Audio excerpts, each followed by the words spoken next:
Recently, I had to write something called an edge function, which is really cool. An edge function is something that runs close to your user. So your application that has to send an HTTP request to your server, maybe to update some data or to fetch the data, it makes that request, and an edge function will run very close to the application and intercept that request. So it can work with that request, it might return something else, it might decide that that request doesn't have to go all the way to the server and waste so much time. Maybe it can just return something immediately. Now, an edge function sounds complicated. It sounds like something that is different to your normal function that you might write, and I want to show you that it is just JavaScript.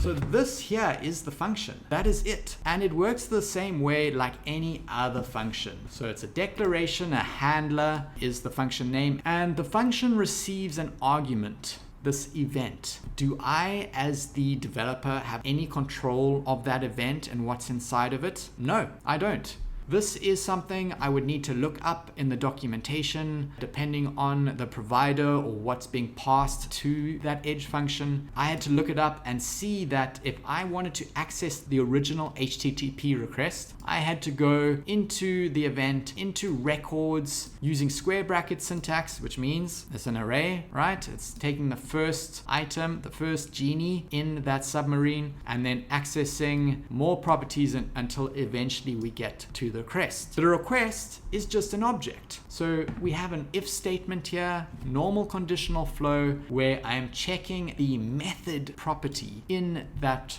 object, and I'm using strict equality to check, is it the options? So this could be get, this could be post, it could be anything, or maybe I wanted to check something else inside of that request. In this particular example, I was looking for an options HTTP request, and if the method was options, then I've constructed my own response. So this is an object where I've set the status, a description, and some headers, and these are just normal values that you would use in any JavaScript code. So we have some string primitives. Headers is a property that points at an object, and inside of that object we have properties. Properties can be string values when you're creating them as literals. So as a string value, I have access control allow origin, just some headers that you would look up in the documentation to see what are the types of headers I might return in a response. I then added my own custom one, CloudFront functions, because this was running in CloudFront, so that I could be certain that when the response came back to my application, that it came from my edge function and not from my server or database. And this is like a classic function pattern where we have an if statement to check something.